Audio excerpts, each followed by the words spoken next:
Hi, Brent Haynes with Wood Sound Flutes, and I am so excited to share 3 flutes with you. We've been working a lot in the shop recently. The flute in my hand is a good example of this. This flute is just awesome. This Knutsa, I think that's how you pronounce it.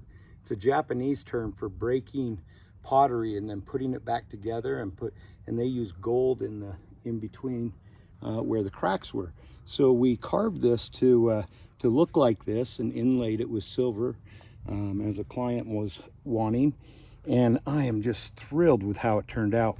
And then on the totem, he wanted this phoenix for the totem with gold inlay, and we've got some wolf tracks down here.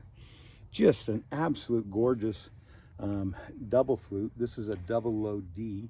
It's made from a wood called bois de rose, which is a rosewood from Madagascar, and it's a tough wood to get a hold of nowadays. In 2017, the CITES regulations on rosewoods was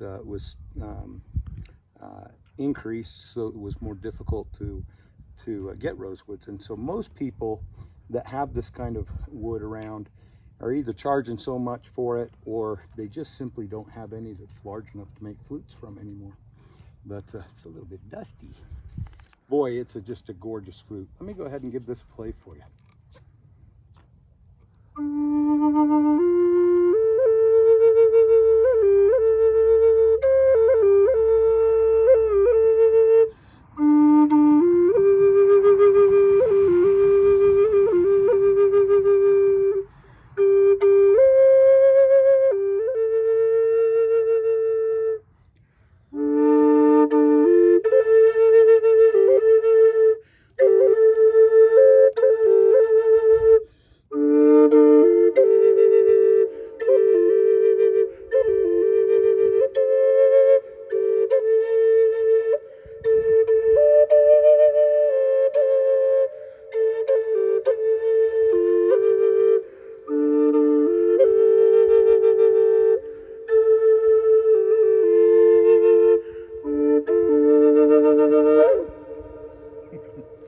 Fabulous.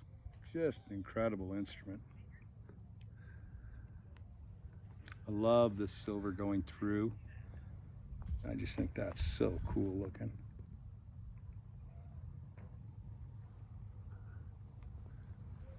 He is going to be excited to get it. You know, all of these flutes that we're playing right now, these have been on order for quite a while, and there were some various reasons that kept them from moving forward in the process.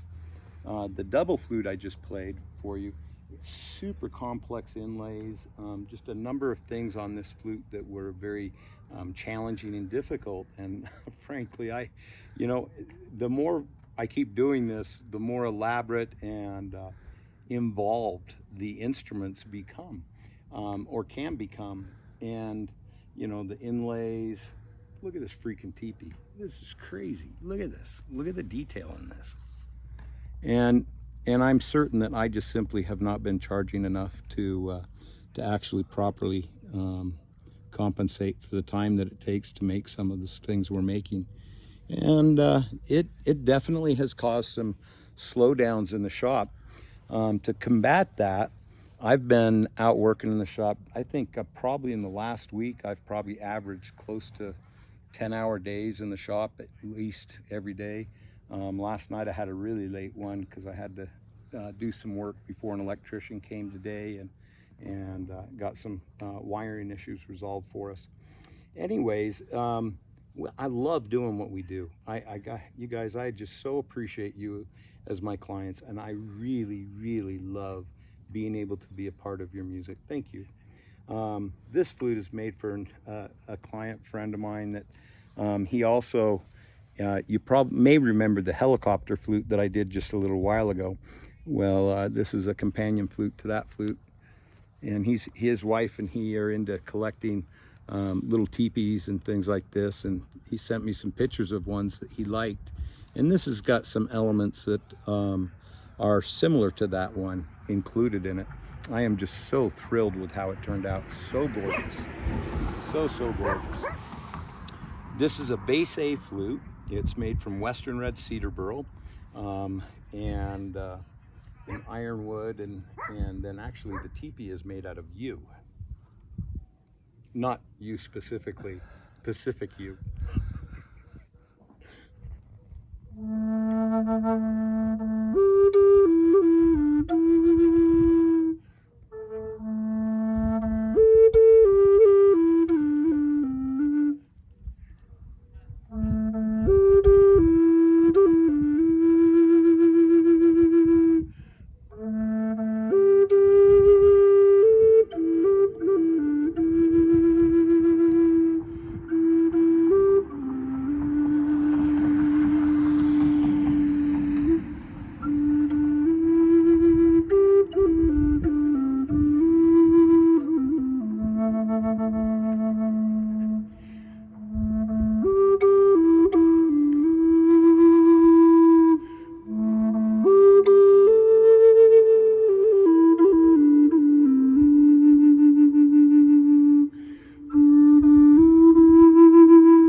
I am so thrilled with this flute.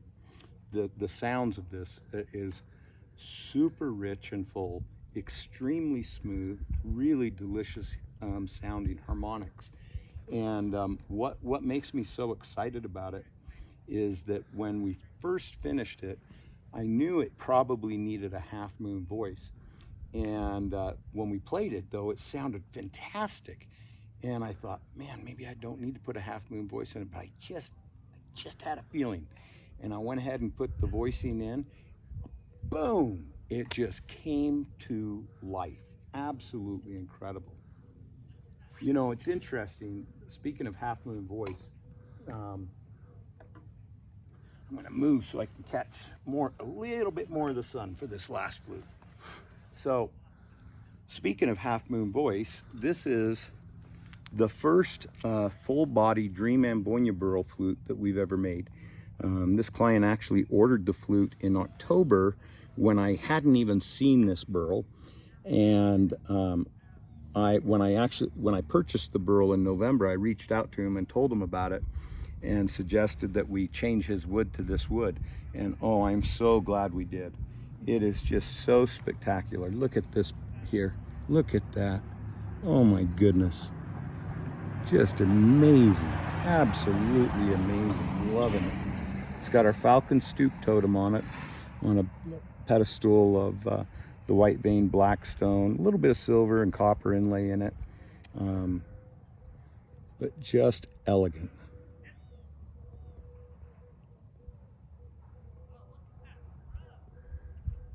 Love it.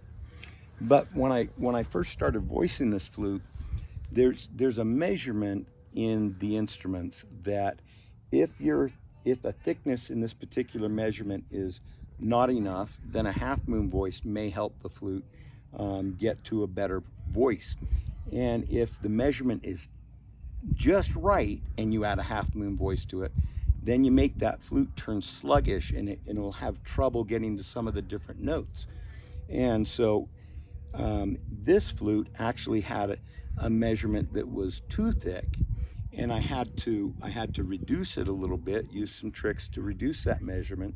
And when I first voiced it, it was really a tough play because that measurement was so thick, and it was not able to get the exchange of air through the embouchure hole that it needed. And but went ahead and worked it as we do, and now sweet as honey, baby. Absolutely fabulous.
while. We'll see if that works. Dax likes to bark a bit.